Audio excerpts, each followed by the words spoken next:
अपना जो टॉपिक का था वो था एक्टिव वॉइस पैसिव वॉइस का। ठीक है, तो शुरू से ही शुरू करेंगे इसको, और जो भी अर्थ वगैरह है उन सब की बात करते हुए। टॉपिक है अपना एक्टिव पैसिव। सबसे पहली चीज और अहम बात कि दोनों का मीनिंग क्या है। ठीक है, मीनिंग जानने के बाद में क्यों इसको पढ़ना पड़ रहा है, क्या इसके यूजेस हैं। तो एक्टिव वॉइस जो रहेगी इसको कहेंगे कर्तृवाच्य। ठीक है, एक्टिव वॉइस कर्तृवाच्य कहलाएगा, और पैसिव वॉइस जो है इसको कहेंगे कर्मवाच्य। मीनिंग की बात हो गई। ठीक है, और मीनिंग से हमारे को क्या रियलाइज हो रहा है कि एक्टिव वॉइस जो कर्तृवाच्य है इसमें सब्जेक्ट की प्रधानता होती है। कोई भी सेंटेंस जो है वो सब्जेक्ट को प्रायोरिटी देगा, सब्जेक्ट को प्राथमिकता देगा। ठीक है, और जो पैसिव वॉइस है ये कर्मवाच्य कहला रहा है। तो किसकी प्रधानता रहेगी? ऑब्जेक्ट की प्रधानता रहेगी। तो ये दो बातें हमने सीखी। अब एक्टिव से पैसिव करने के पीछे मकसद क्या है? तो मकसद है ट्रांसफॉर्मेशन का। क्या रहेगा? ट्रांसफॉर्मेशन,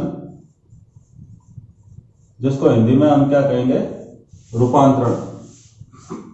यानी कि रूप का परिवर्तन, रूप में बदलाव। जो भी स्ट्रक्चर आपको मिलेगा एक्टिव में, और जिसको आप ले जाओगे पैसिव में।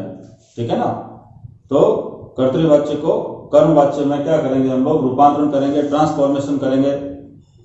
अब ध्यान रखने वाली बात कौन सी है ट्रांसफॉर्मेशन करते समय?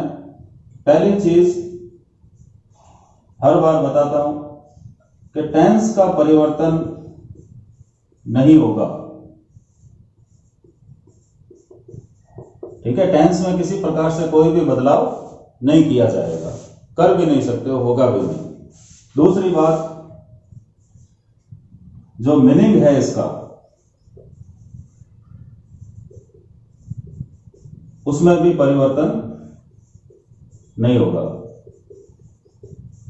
तो ये दो चीजें मेन ध्यान रखनी है। अगर किसी बच्चे को हिंदी ट्रांसलेशन करनी आती है तो वो दोनों बेसिस पे ये पता लगा सकता है, उसको समझ में आ जाएगी बात कि एक तो टेंस में बदलाव नहीं होगा, दूसरा इसके मीनिंग में बदलाव नहीं होगा।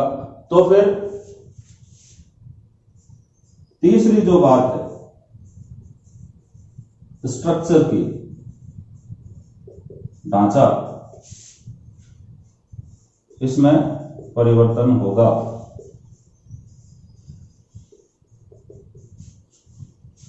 ठीक है, क्यों? क्योंकि कह रहा है देखो, कर्तृवाच्य एक्टिव वॉइस है और कर्मवाच्य पैसिव वॉइस है।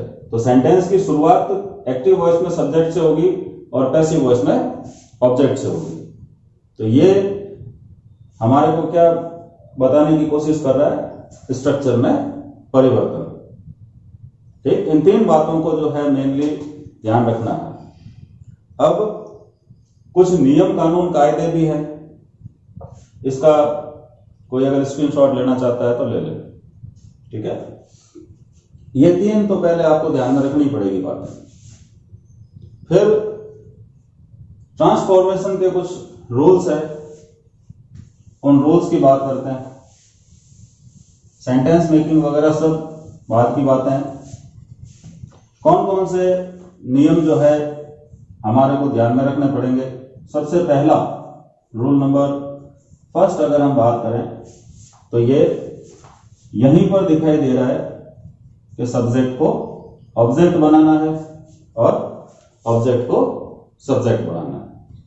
तो किस तरीके से लिखेंगे, क्या थ्योरी रहेगी कि एक्टिव वॉइस को पैसिव वॉइस में बदलते समय सब्जेक्ट व ऑब्जेक्ट का परस्पर स्थान परिवर्तन कर दिया जाएगा। सबसे पहला ये नियम है, ठीक है, कि सब्जेक्ट को ऑब्जेक्ट के प्लेस पे ले जाना है और ऑब्जेक्ट को सब्जेक्ट के प्लेस पे लाना है। अब किस तरीके से लाओगे तो ये भी हाथों हाथ ही देख लो, अलग से क्यों इसको अपन ले जाए। आपको ध्यान रखना है कि सब्जेक्ट के स्थान पर कोई भी नाउन या प्रोनाउन जो है पैसिव वॉइस में वो कहां चला जाएगा, ऑब्जेक्ट के स्थान पर, ठीक है। और इसको अगर थोड़ा और ढंग से समझना चाहते हो तो इस तरीके से समझ लो। अपने को तो एक्टिव से क्या बनानी है, पैसिव, लेकिन एक चीज ध्यान रखना कि एक्टिव वॉइस में जो ऑब्जेक्ट के स्थान पर नाउन या प्रोनाउन है वो सब्जेक्ट के स्थान पर भी आएगा, दोनों परस्पर स्थान परिवर्तित करेंगे। तो active voice to passive voice आप एरो इस तरीके से बनाओगे, लेकिन सब्जेक्ट ऑब्जेक्ट के लिए एरो दोनों तरफ बनेगा। तो ये एरो आपको बता देगा कि काम क्या करना है। अब किन किन चीजों को कैसे बदलोगे। सबसे पहली बात, जो सिंगुलर सब्जेक्ट्स है, ही, सी, इट और सिंगुलर नाउन, जब इनको आप ऑब्जेक्ट के प्लेस पे लेके जाओगे तो ही का बन जाएगा अपने हिम, सी का हर, इट का इट और नाउन नाउन में रहेगा, ठीक है, सिंगुलर नाउन अगर कोई हो तो। अब इसके बाद में क्या चीजें बच रही है, प्लूरल सब्जेक्ट। कौन बच रहा है, प्लूरल सब्जेक्ट, जैसे आई, वी, दे और यू। इनको जब आप ऑब्जेक्ट के प्लेस पे लेके जाओगे तो आई का क्या बन जाएगा, मी, वी का अस, दे का फिलहाल कुछ नहीं बनेगा, और यू जो है ये यू में चेंज हो जाएगा, ठीक है। बाकी वो सारी चीजें आपके समझ में आ गई होगी। ये यहां पर थोड़ा सा कंफ्यूज करेगा कि दे का जो है वो क्वेश्चन मार्क क्यों किया, दे का देम क्यों नहीं किया। तो यहां इसका एक अलग से टॉपिक बनेगा, अनइंपोर्टेंट सब्जेक्ट का। क्या बनता है, अनइंपोर्टेंट सब्जेक्ट। दे जो है इसको इंपॉर्टेंस नहीं दी गई है, इसलिए दे का देम नहीं होगा। अब थोड़ा सा एक और वापस रिकॉल करते हैं इसको कि एक्टिव से जब पैसिव में हमने सब्जेक्ट को ऑब्जेक्ट के प्लेस पे लेके गए तो ही का हिम, सी का हर, इट का इट, नाउन नाउन ही रहेगा, आई को हम चेंज करेंगे मी में, फिर वी का अस, देन दे का कुछ नहीं होगा और यू हो जाएगा यू में चेंज, ठीक है। ये सब्जेक्टिव फॉर्म है और ये ऑब्जेक्टिव फॉर्म है, ध्यान रखना। अब सब्जेक्ट का जो है वो ऑब्जेक्ट के प्लेस पे आपने इसको ट्रांसफर किया तो ऑब्जेक्ट सब्जेक्ट के प्लेस पे आएगा। तो देखो, अगर हिम है ऑब्जेक्ट के प्लेस पे तो ये ही बनेगा, हर को आपको सी बनाना पड़ेगा, इट है तो इट बन जाएगा, नाउन नाउन ही रहेगा, मी अगर आया है ऑब्जेक्ट के प्लेस पे तो इसको आप आई बनाओगे, फिर अस है तो ये भी बन जाएगा। यहां पर आपको ऑब्जेक्ट के प्लेस पे अगर देम मिल रहा है, क्या देम, तो इसको आप क्या करोगे, दे में चेंज कर दोगे। तो ये एरो इस तरीके से बनेगा। बाकी वाले एरो सारे दोनों तरफ भाग रहे हैं, ठीक है ना, लेकिन दे का देम नहीं बना करके ध्यान रखना है, देम अगर आया हुआ है तो उसका दे बन जाएगा, फिर यू का यू। तो इस तरीके से ये पहला रूल जो है वो फॉलो करना है अपने को, ठीक है। एक्टिव पैसिव का सबसे पहला नियम ही यही है कि सब्जेक्ट को ऑब्जेक्ट के प्लेस पे लेके जाओ और ऑब्जेक्ट को सब्जेक्ट के प्लेस पे लेके आओ। क्लियर? तो इसका भी स्क्रीनशॉट ले तो ले लो फटाफट। फिर दूसरा नियम देखते हैं हम लोग।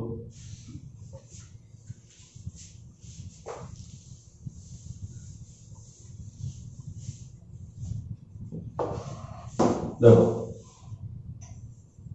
सेकंड रूल जो है ध्यान में रखना है आपको कि पैसिव वॉइस में सदैव वर्ब की थर्ड फॉर्म का यूज होता है। क्या चीज ध्यान रखनी है? पैसिव वॉइस में सदैव वर्ब की थर्ड फॉर्म का प्रयोग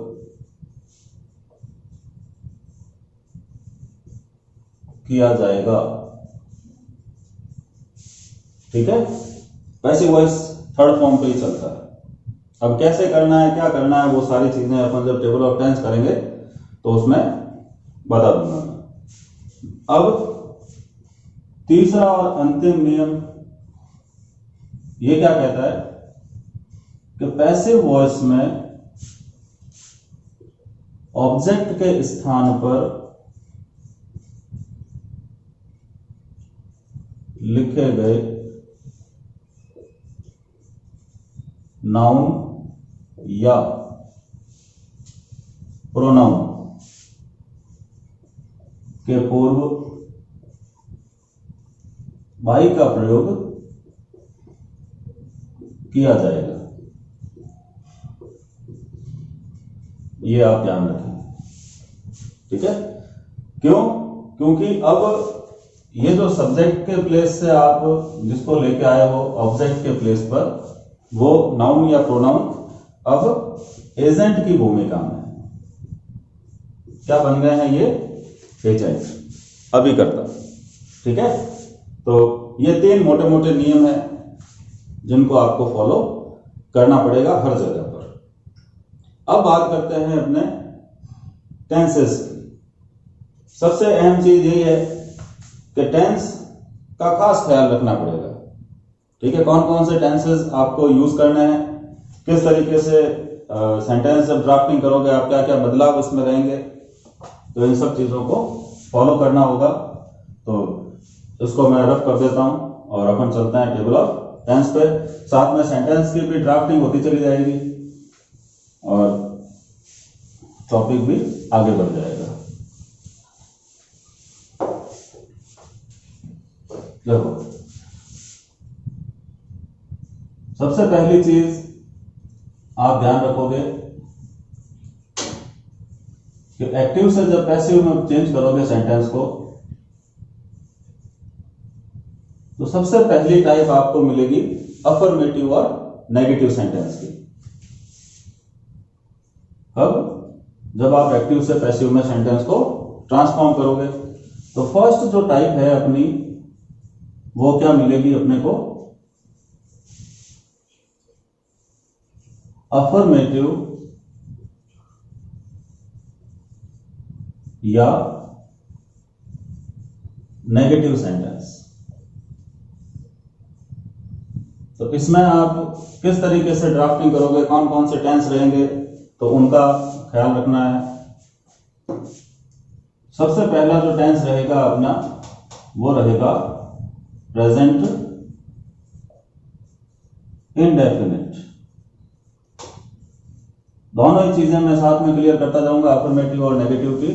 ठीक है, एक एक टेंस को हम लोग ले लेंगे यहां पर, और किस तरीके से सेंटेंस को बिल्डअप करना है एक्टिव से पैसिव में। तो सबसे पहली चीज कि प्रेजेंट इनडेफिनिट टेंस में जब आप सेंटेंस बनाने जाते हो तो क्या स्ट्रक्चर, क्या फॉर्मूला आप लोग फॉलो करते हो, तो उसको याद में रखना है। तो वही चीज आपकी हो जाएगी एक्टिव वॉइस। क्या चीजें फॉलो करते हैं? Subject, verb first form then S या ईएस और ऑब्जेक्ट। तो शायद ये स्ट्रक्चर सबको मालूम होगा कि इसी स्ट्रक्चर को फॉलो किया जाता है। अब हमारे को क्या करना है, यहाँ टेंस या ट्रांसलेशन नहीं पढ़नी, हमारे को इसे पैसिव कंस्ट्रक्शन में चेंज करना है। तो जब पैसिव वॉइस आप लोग बनाओगे इसकी, तो सबसे पहला नियम जो हमारा था, सब्जेक्ट को ऑब्जेक्ट बनाओ, ऑब्जेक्ट को सब्जेक्ट बनाओ। तो ऑब्जेक्ट को आगे लेके आ जाओगे, यहां कोई भी नाउन या प्रोनाउन था वो हमारा सब्जेक्ट के प्लेस पे आ जाएगा। फिर आप क्या ध्यान रखोगे कि ये जो फर्स्ट फॉर्म या फर्स्ट फॉर्म के साथ एस या ईएस है, ये चेंज हो जाएगा थर्ड फॉर्म में। ठीक है, तो हेल्पिंग वर्ब चाहिए होगी, विदाउट हेल्पिंग वर्ब आप वर्ब की थर्ड फॉर्म लगा नहीं सकते। तो प्रेजेंट टेंस कहता है कि अगर आपको एक्टिव वॉइस में हेल्पिंग वर्ब नहीं मिली तो प्रेजेंट इनडेफिनेट के लिए आप इज आर एम को काम में ले लो। क्यों?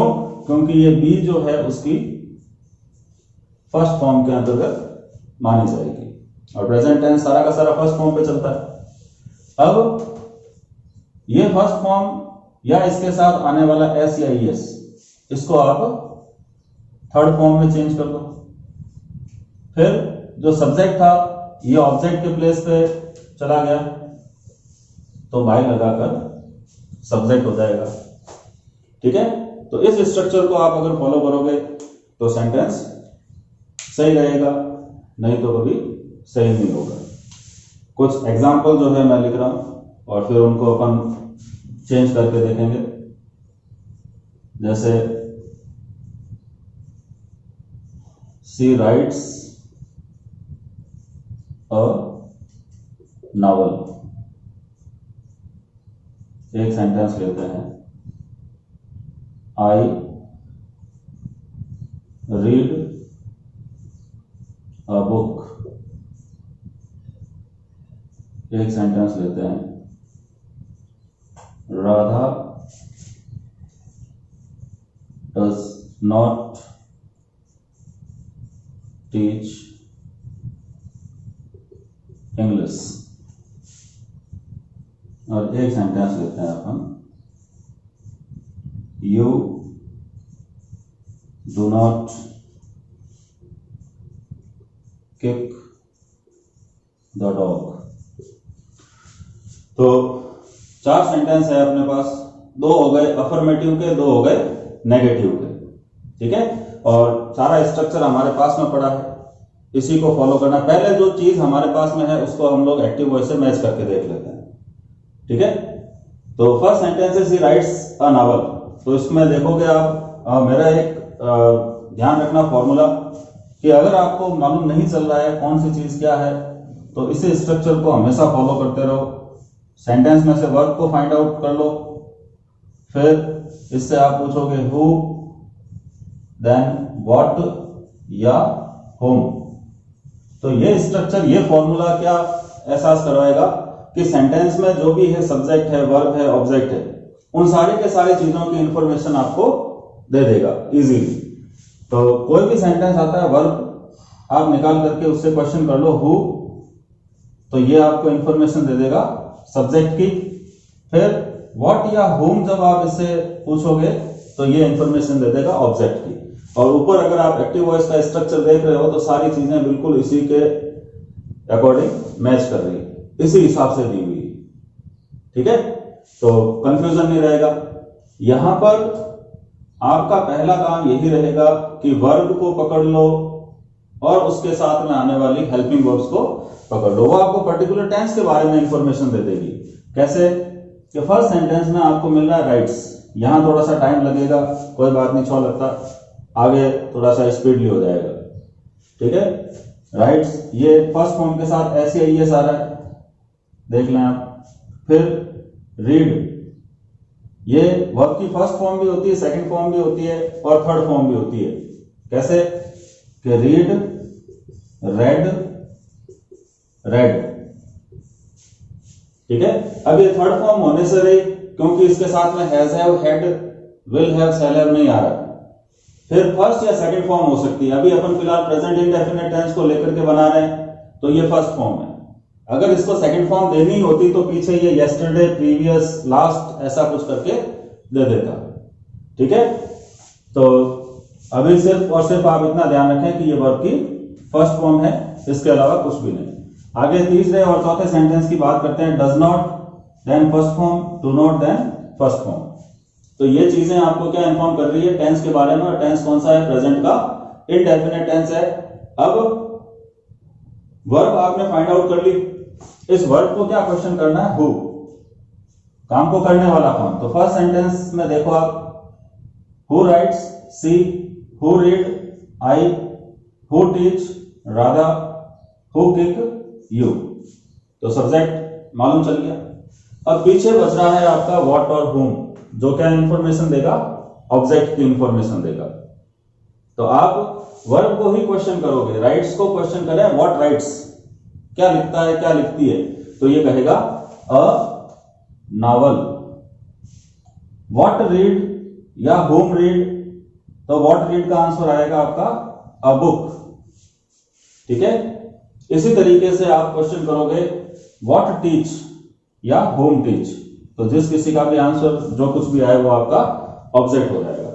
इसी तरीके से व्हाट किक नहीं आएगा आंसर, लेकिन whom किक, किसे लात मारी, तो कहेगा द डॉग।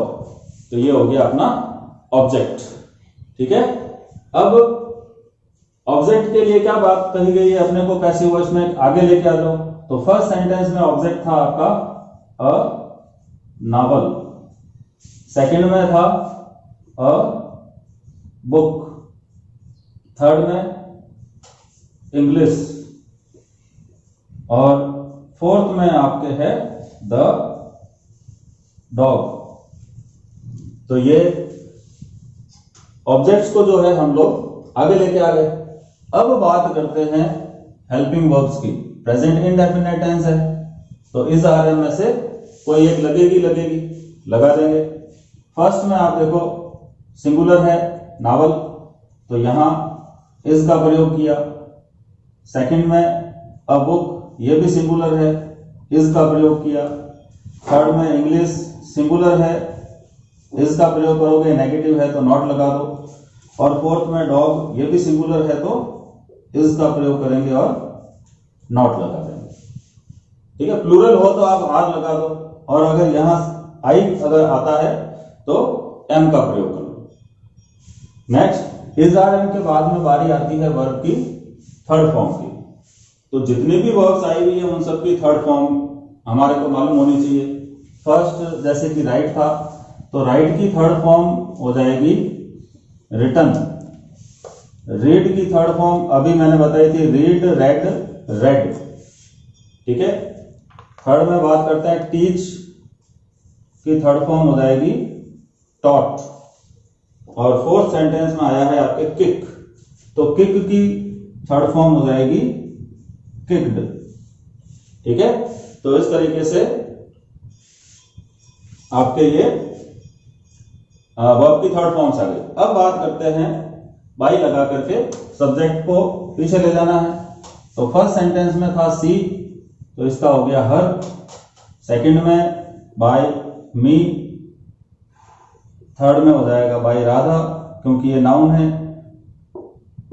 और लास्ट जो है बाय यू, पीछे चला जाएगा तो बाय यू। तो इस तरीके से ये सेंटेंस का हो गया अपने ट्रांसफॉर्मेशन। तो इसका एक फटाफट स्क्रीनशॉट लेना चाहो तो ले लो।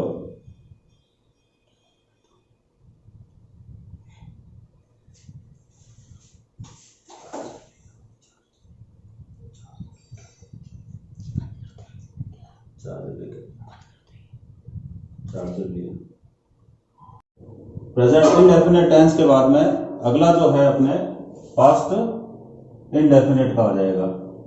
तो देखो बिल्कुल इजी वे में इसको मैं एक्सप्लेन कर दूं। यहाँ हल्की फुल्की चीजें जो है वो चेंज होगी आपके। सबसे पहली चीज, टेंस का नाम पास्ट इंडेफिनिट ले रहे हैं हम लोग, ठीक है, कॉन्टिन्यूअस नहीं लेंगे। कॉन्टिन्यूअस का एक अलग ही ग्रुप बनाएंगे। तो सबसे पहली चीज, प्रेजेंट इंडेफिनिट के बाद में हम ले रहे हैं पास्ट इंडेफिनिट को। तो अब यहां एक्टिव और पैसिव में क्या बदलाव होंगे देखो। एक अगर स्ट्रक्चर आप फॉलो करते हो तो दूसरा स्ट्रक्चर आराम से समझ में आ जाएगा। यहां सिर्फ वर्ब की सेकंड फॉर्म एक अलग रहेगी, ठीक है, एक्टिव वॉइस के स्ट्रक्चर में। और जब आप पैसिव वॉइस बनाने जाओगे तो जहां इज आरएम का यूज किया था वहां अब वॉज वर्ब का यूज करना, बाकी कुछ भी बदलने वाला नहीं है। ठीक है, ऑब्जेक्ट अपने प्लेस पे है, बाई सब्जेक्ट अपने प्लेस पे है, वर्ब की थर्ड फॉर्म आपको पैसिव में लगानी ही पड़ेगी। और पास्ट इंडेफिनिट टेंस ये किसको लेके आ रहा है, वॉज वर्ब को। ठीक है, अब बात कर लेते हैं सेंटेंस की। जैसे इन्हीं सेंटेंस को एक बार मैं ट्रांसफर करके बताता हूं तो आपको खुद को मालूम पड़ जाएगा यार इतना इजी है क्या। देखो,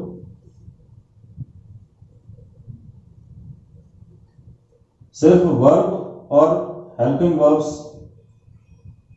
इनको मैं चेंज करूंगा। देखना, सबसे पहला जो सेंटेंस है, अगर ये पास्ट इंडेफिनिट में आता है तो किस तरीके से आएगा, पहले राइट थी, अब ये कह रहा है वर्ब की सेकंड फॉर्म लेके आओ, तो राइट के स्थान पे वर्ब की सेकंड फॉर्म आ जाएगी रोट। यहां पर रीड का यूज किया था तो रीड की सेकंड फॉर्म रीड ही रहती है, लेकिन हम कहते हैं कि भाई चलो पास्ट इंडेफिनिट का पता कैसे चलेगा, तो मैं यहां पर लिख देता हूं यस्टरडे। तो ये चीज आपको क्या शो करेगी, पास्ट टेंस। क्लियर। फिर यहां थर्ड सेंटेंस नेगेटिव एक्सप्रेशन देगा तो किस तरीके से आएगा, डिड लग करके, और फोर्थ में भी डिड के साथ में ये सेंटेंस आ जाएगा। अब यहां पर ये वर्ब की सेकंड फॉर्म नहीं आने वाली, क्योंकि डिड आ गया इसलिए वर्ब की फर्स्ट फॉर्म का यूज होगा। अब जब आप पैसिव वॉइस में चेंज करोगे सारे नियम वही है, सब्जेक्ट को ऑब्जेक्ट के प्लेस पे लेके आओ, वर्ब की थर्ड फॉर्म का यूज करो, लेकिन हेल्पिंग वर्ब जो है अपनी, क्या चीज, हेल्पिंग वर्ब, पहले जहां प्रेजेंट इनडेफिनिट टेंस में इज आर एम को यूज किया था, अब पास्ट टेंस में या पास्ट इनडेफिनिट की हम बात कर रहे हैं, इसमें आ जाएगा वॉज वर्ब। तो फर्स्ट सेंटेंस में आप ध्यान रखना, नावल सिंगुलर है, वॉज आएगा। सेकंड में अ बुक, ये भी सिंगुलर है, वॉज आएगा। थर्ड में इंग्लिश सिंगुलर है, वॉज आ जाएगा। और फोर्थ में डॉग सिंगुलर है तो भी वॉज आएगा। तो एक माइनर सी हेल्पिंग वर्ब चेंज की है, बाकी हमने कुछ भी नहीं बदला है। आप अगर स्ट्रक्चर ये फॉर्मूला फॉलो करोगे तो सेंटेंस हमेशा सही जाएगा। ठीक है, तो इसका भी एक फटाफट स्क्रीनशॉट ले लो। फिर फ्यूचर इनडेफिनिट की बात करते हैं अपन लोग कि फ्यूचर इनडेफिनिट में किन किन बातों का ख्याल रखना है। देखो, नेक्स्ट जो अगला टेंस है वो है अपना फ्यूचर इनडेफिनिट। तो यहां पर भी ज्यादा कुछ चीजें बदलेंगी नहीं, लेकिन थोड़ा स्पेस चाहिए इसलिए इसको रफ करना पड़ेगा। देखो, थर्ड जो टेंस है आपका वो है फ्यूचर इनडेफिनिट। यहां सेंटेंस का जो स्ट्रक्चर रहेगा, एक्टिव वॉइस में सब्जेक्ट आ जाएगा, विल शैल के साथ में वर्ब की फर्स्ट फॉर्म आ जाएगी और ऑब्जेक्ट। अब जब आप इसको पैसिव वॉइस में चेंज करोगे सेंटेंस को, तो कौन कौन सी चीजें ध्यान रखनी है। सबसे पहला नियम जो हमारा था, सब्जेक्ट ऑब्जेक्ट का प्लेस चेंज करना, तो भाई ऑब्जेक्ट को आगे ले आओ। फिर जैसे प्रेजेंट और पास्ट इंडेफिनिट में आप is are am was verb लेके आए थे, हेल्पिंग वर्ब नहीं थी इसलिए लाना पड़ा। अब यहां पर आपके पास विल और शैल मौजूद है, तो आपको कहीं से लाने की जरूरत नहीं पड़ेगी, विल शैल आ जाएगा। ठीक। अब आप ध्यान रखना कि जो फर्स्ट फॉर्म थर्ड फॉर्म में चेंज होगी, तो पहले आप क्या करोगे, बी का यूज करोगे, फिर वर्ब की थर्ड फॉर्म लगाओगे। कारण क्या है कि जैसा कि आपने पढ़ा होगा, कोई भी मॉडल आ जाए तो मॉडल के साथ में सदैव वर्ब फर्स्ट फॉर्म का यूज किया जाता है। ठीक है, can, could, may, might, will, shall, would, should, जितने भी मॉडल्स है आपके 12-13, सबके साथ में ध्यान रखना वर्ब की फर्स्ट फॉर्म का प्रयोग होता है। तो यहां पर भी आप विल शैल के साथ सीधे सीधे वर्ब की थर्ड फॉर्म यूज नहीं करके पहले बी लगाओगे, फिर वर्ब की थर्ड फॉर्म यूज करोगे, और ये जो सब्जेक्ट है ये चला जाएगा पीछे, तो बाई लगा करके हो जाएगा इसका सब्जेक्ट। तो ये स्ट्रक्चर अब फॉलो करोगे। एक दो छोटी छोटी बातें और बता दूं, ध्यान में रखो कि विल का यूज आप कहां पर करोगे और शैल का यूज कहां करोगे। तो आई वी जो है ये कहलाते हैं फर्स्ट पर्सन, इनके साथ में हमेशा यूज होगा सेल। और इनको छोड़ दें दोनों को तो इसके अलावा कुछ भी आ जाए, कुछ भी से क्या मतलब है, सेकंड पर्सन या थर्ड पर्सन, ठीक है। तो सेकंड या थर्ड पर्सन के साथ में आप यूज करोगे विल का। तो ये भी एक छोटी सी जनरल अवेयरनेस की बात है, आप अपने ध्यान में रखेंगे। अब कुछ सेंटेंस लेकर के उनको ट्रांसफॉर्म करते हैं। जैसे सेंटेंस दिया हमारे को, आई सेल बाय सम फ्रूट्स। एक सेंटेंस लेते हैं, she will cook food. Negative में ले लेते हैं, you will not tier his book. और एक सेंटेंस लेते हैं अपन लोग, राजेश विल नॉट अब्यूज अस। तो 4 सेंटेंस अपने पास है, 2 अफर्मेटिव के हो गए, 2 नेगेटिव के हो गए, ठीक है। और इनको अपने स्ट्रक्चर के अकॉर्डिंग पैसिव वॉइस में चेंज करना है। तो सबसे पहला काम, जैसा कि मैंने कहा कि भाई सब्जेक्ट को ऑब्जेक्ट और ऑब्जेक्ट को सब्जेक्ट के प्लेस पर रहना है। लेकिन सबसे पहले जो आप काम करोगे वो इस स्ट्रक्चर के अकॉर्डिंग करोगे तो ज्यादा फायदे में रहोगे। कि वर्ब को बाहर निकालो, वर्ब को पूछो हु, फिर व्हाट और whom। तो ये आपको सब्जेक्ट की इंफॉर्मेशन दे देगा और ऑब्जेक्ट की इंफॉर्मेशन दे देगा, ठीक है। क्योंकि सेंटेंस में ये चीजें मालूम होनी बहुत जरूरी है। तो सबसे पहली चीज अपन सारे सेंटेंस की वर्ब्स बाहर निकाल देते हैं। फर्स्ट सेंटेंस में आपको मिल रही है वर्ब बाय, सेकंड में कुक, थर्ड में टीयर और फोर्थ में अब्यूज। तो फर्स्ट सेंटेंस में आप जो वर्ब बाय आई है इसको पूछो हु, तो ये कहेगा आई। फिर इस वर्ब से आप क्वेश्चन करो व्हाट या whom, तो ये आपसे कहेगा सम फ्रूट्स। तो सम फ्रूट्स हो गया ऑब्जेक्ट, इसको आगे ले आओ। फिर ये कहता है कि विल या सेल में से कोई एक आना चाहिए। तो अभी मैंने आपको बताया था अगर आई भी आ जाए तो सेल का यूज करो, अदरवाइज विल का यूज करेंगे, ठीक है। फिर विल के साथ में लगाना पड़ेगा आपको बी। वर्ब है बाय, बाय की थर्ड फॉर्म वॉट, ठीक है। और आई जो है ये चला जाएगा पीछे, तो इसका लिखना पड़ेगा बाय मी। इसी तरीके से सेकंड सेंटेंस में आपकी वर्ब है कुक, कुक से पूछो हु, तो ये कहेगा सी। फिर पूछो व्हाट, तो कहेगा फूड, तो फूड को आगे लाना पड़ेगा।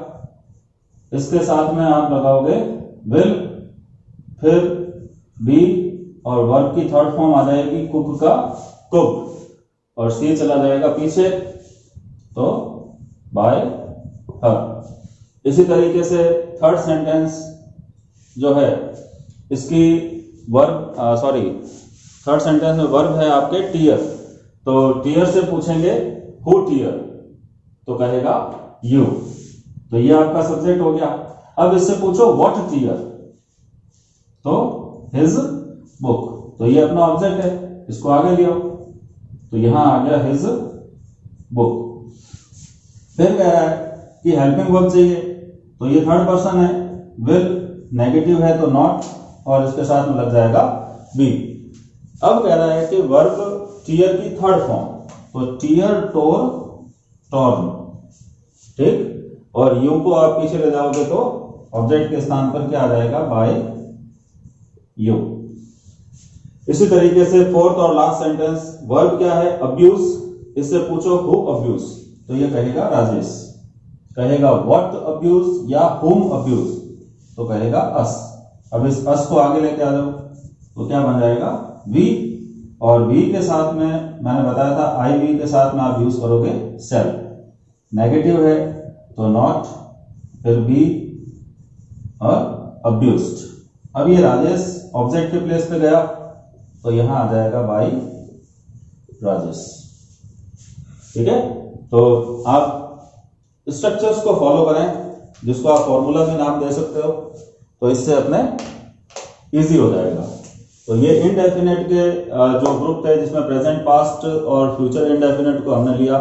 नेक्स्ट जो रहेगा अपना वो रहेगा कॉन्टिन्यूअस का और फिर परफेक्ट का। थोड़ा सा सेशन लेंथ था, कोई बात नहीं, नेक्स्ट सेशन में अपने जो है वो स्पीड ज्यादा बिल्डअप हो जाएगी, तो थोड़ा फास्ट खींच लेंगे इसको। ठीक है, तो आज के लिए इतना ही, धन्यवाद।